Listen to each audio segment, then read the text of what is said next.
Redditors who have actually been to your 10-year high school reunion. What is the biggest transformation you've seen someone make in that 10 years? One of my neighbors growing up was that super motivated type of do-everything types. Co-valedictorian, captain of the hockey team, gifted musician ... just always working. 10-year reunion, went just how we all expected. Full ride to Yale, Harvard MBA, six-figure Wall Street job, gorgeous fiancée ... and he seemed utterly miserable. 10 years later, 20th reunion, he got sick of it all, quit his job, sold his house, got divorced, and got out of town. He now owns a pig farm in upstate New York, spends his days working the farm, brewing beer, and hiking in the forest ... and I've never met a happier, more satisfied person in my life. Skinny nerdy guy got busted for selling a couple $100,000 worth of Adobe software in college and spent 15 months in prison. He came out super buff. So like 6 copies of Photoshop.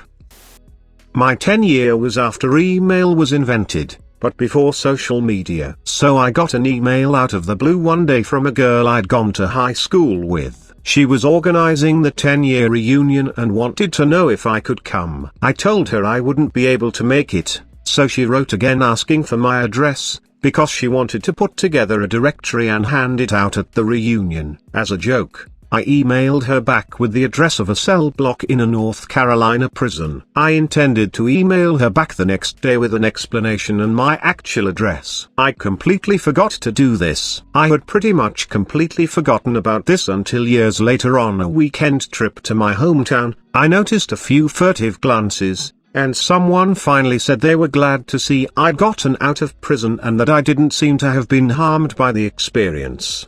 They wanted to know how long I'd been in. They were polite enough not to ask what I'd done to deserve being locked up. It took me 20 minutes and a prolonged question and answer period to figure out what the fuck they were talking about. All of this was 15 years ago. To this day, someone will occasionally post a comment on my Facebook page about how my current success is just such an inspiration, because it shows how someone can serve time in prison and then turn their life around. Went to my 10-year this August. I showed up around 7 in the evening and everyone was in decent spirits, having a few beers, except for this one guy. He was already fall down, stumble drunk, and people were generally aware of him but tolerating him.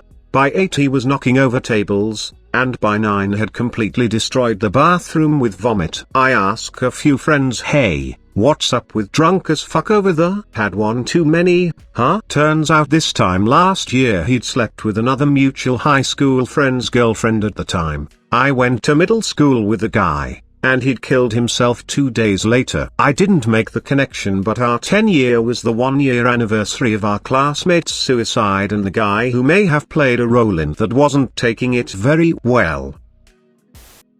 10-year reunions suck for homeschoolers. I should call my sister. Hey, you never know, maybe she got hot. And whatever happened to that hot teacher? You mean mum? One kid was fairly small, quiet and goofy. Nice kid, but nothing too special about him. We hung out a few times at speech, drama tournaments. I had wondered what happened to him. Turns out he grew quite a lot and became quite popular. His acting career took him far. He's been in several huge films, including X-Men. We knew him as Jimmy. Today he goes by a more mature name of James Marsden. I hope he's still a cool, goofy guy deep down that I remember from the few times we hung out. Just watched the Bear Grylls episode with him and that's exactly how he described himself as a high schooler. Bear assumed he was a stud in HS and he was like, far from it. The kid who was stealing motorcycles and selling them for parts is now a police officer. He was never accused or convicted, of course, but I knew that for a fact. Let's hope people sometimes do change. He's probably running a nationwide motorcycle parts stealing gang. Turning into a police is just part of the plan. Plot twist: he is assigned the case about a group of gangsters that are stealing motorcycle parts. Cue theme air song. Nobody changed at all. I left Ireland 3 days after my leaving cert, and happened to move back a month before the reunion party. I hadn't seen a single person in the 10 intervening years, and everyone was basically the exact same person as they had been in school. Better dressed, more confident, less awkward, but essentially the exact same people. I had been dreading it, because I was never a popular kid in school, but it actually felt wonderful to be among those people again. After high school, you never really get to know anyone that well again. Add that to me having spent 10 years being an immigrant in various places, and that made reconnecting with these people extra sweet. All of the people with massive chips on their shoulders, they didn't show up, so the only people who were the ones who were as excited as I was. There was one kid who changed massively, but he didn't come to the reunion. In school, he was the most dyslexic kid, worst at math, bottom of every class. His only love was making homemade bombs on his farm and blowing shit up with them. He went to a college in Cornwall or Wales or something, that specialized in mining, because he figured that way he could work with explosives. So fast forward almost 10 years, and I am finally getting my bachelor's degree. I took a bit longer than most people do, but I had just got the results from my last few exams and I had finally passed. I was basking in that elation when my phone rang, and it's this guy. He just got his PhD for building a fucking robot that goes into mines and fires fucking lasers everywhere to make a 3D scan of the mine without endangering any humans. He built a robot with lasers on it and had a PhD. Way to take the wind out of my sails, James. At first I read that as way to make wind out of the sails, James, as some kind of phrase meaning way to make the most of what you've got, but yeah, what you actually said makes way more sense. Back in high school we had a kid who has Asperger's and was a little weird. He was, however, amazing at the yo-yo, having picked one up during middle school when we had that yo-yo trick assembly. After everyone else had stopped walking the dog in 8th grade, this guy was doing more and more elaborate tricks every day during lunch. He was bullied and teased, but he continued doing what he loved. So, at our 10-year reunion, people from every strata of high school popularity was there, including this guy. He was his same old self, but more confident. I asked him if he still yo-yos, and he busted out his custom-made titanium yo-yo that he said he made on a CNC lathe. He then starts to do some tricks and a large crowd gathered around. It was quite the show. He had gotten very good. When he finished, people clapped and cheered, and even the jockiest dudes from back in the day fist bumped him and told him how badass he was.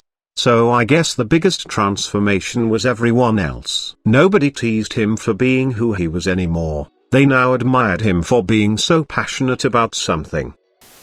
I was friendly with this guy freshman, sophomore year, I think. He was super quiet, shy, incredibly studious, chubby kid. Even some teachers would be like, lighten up, relax. He came out of his shell senior year and we kind of stopped being friends because he was hanging out with the cool kids and having parties where people could drink, etc., and I was super square and uninterested. So at my reunion, he was this X20. He is now a hotshot kind of guy in DC working for a strategies company. Just googled it, no idea what they do. Anyway, at the reunion he was mostly okay until he chugged a shit ton of beers. Some folks had left, but the rest of left at the reunion had gathered around while he picked up a yearbook. He proceeded to shit on every person in our year whether they were there to defend themselves or not. This was a super uncool kid freshman year, who nobody really disliked or made fun of, actually, just bashing everyone for weight, being weird, being uncool, being too cool, etc. My boyfriend was with me. He did not go to HS with me, and was so uncomfortable the entire time. Oh Jesus, that sounds so grinny. Were people into it? I honestly couldn't tell. I don't think anybody was enjoying it, but more like we had no idea how to tell him to stop or collectively walk away. But now I think of him as a raging asshole with a grudge for no good reason. Like he railed on this guy in our class, who'd left, for getting fat. Like fuck you buddy, that guy was nice to all of us. And fortunately, aside from him, A lot of people got much nicer 10 years later.